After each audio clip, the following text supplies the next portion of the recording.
Hi guys, and welcome back to another Inktober video. This is actually the last official Inktober video slash Inktober day. I'm really excited to finally get to the end of this and have this big project as an accomplishment. But really quick, I just want to give one more quick announcement about the Kickstarter for Omen, the Inktober art book.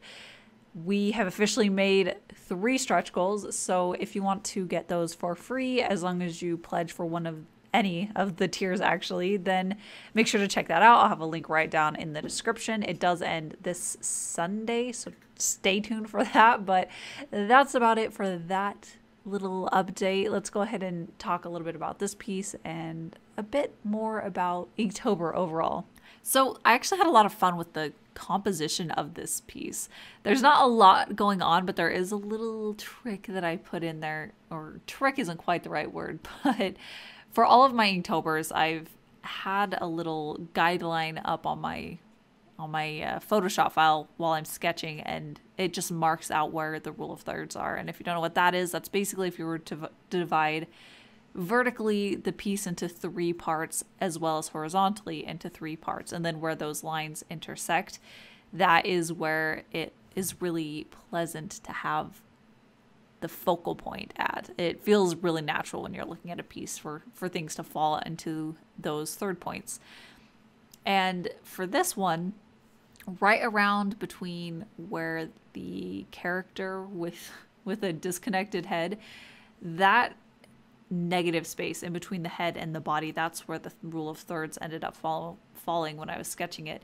And that, I think, is really interesting, is because you can create tension with the negative space, and you can create a focal point with the negative space around it. And it doesn't necessarily have to be directly on top of an object or a shape that you want to be the focal point. You can create this feeling of energy and connection by putting a space like that on the rule of thirds. So that was something that I really enjoyed, just planning that out and making sure that there was that connection to it. It's almost like a magnetism where it feels very connected between the body and the head, and because the negative space is where that third point is, it feels really natural to look right there. And jumping right into that very first value that I put down, that one was actually something that my hand was forced a little bit with that one. So when I was doing this slightly thicker outline on the figure on the right, I got distracted by something, and my line just went right away from her outline. So it ended up being really thick right along her arm, which I just ended up going back over the entire figure to thicken it up, but there was still that extra thick section that there's really nothing I could do about it at that point. So that's when I decided to make the background behind her really dark. That way it would help camouflage that really thick line, and it definitely helped. I think that was the right choice. But it's interesting how something like that can end up molding all of the other decisions, because once that central background was that dark value, it did change how I laid out the values for everything else.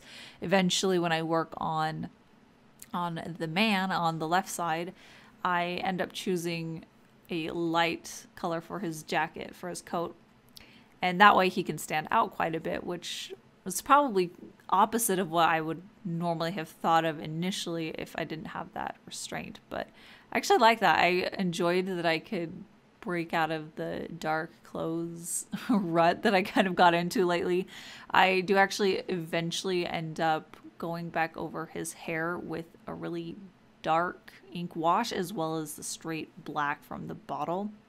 Now that kind of has a couple reasons for it. I like there's a few specific choices that I made that were meant to work around some mistakes that I made, but his head, I realized that the way that his hair was laying, his head just looked really small, like behind where his ear is. His head should be sticking out a little bit more than that, and there should be a little bit more mass from his hair.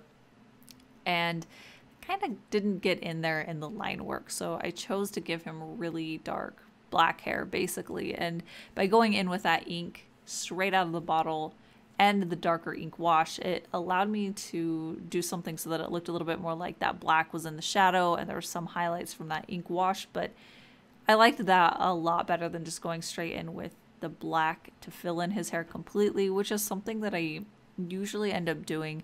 But I loved the effect. Actually, I was really happy with how his hair ended up looking, and I was particularly happy that it was able to be redeemed and his head looked correct, and I liked it. I was much happier once I fixed his hair that way.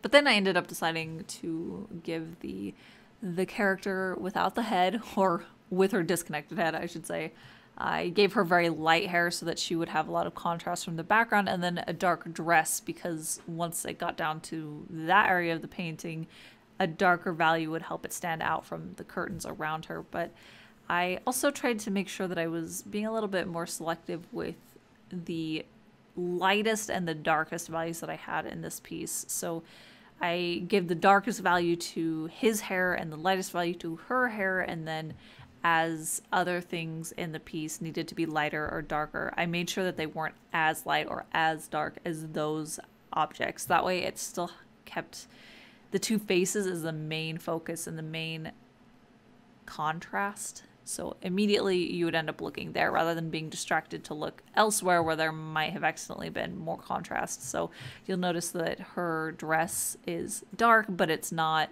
the darkest value, and then his coat is light, but it's not a white value. But that is it for today. So yeah, I'm just really proud of working through Inktober this year. I hope that all of you guys had a good experience with it, whether you made it through or not.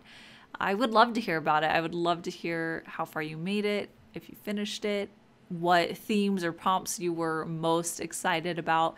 But anyways, I do have this original painting available at my shop, so if you'd like to own that, I'll have a link down in the description. And again, don't forget to check out the Kickstarter. It ends on Sunday. I'm so excited about turning everything that I have done into a book, but that's it. I will be back on Saturday with another video, this time with color. So I can't wait to see you guys then, and thanks for watching.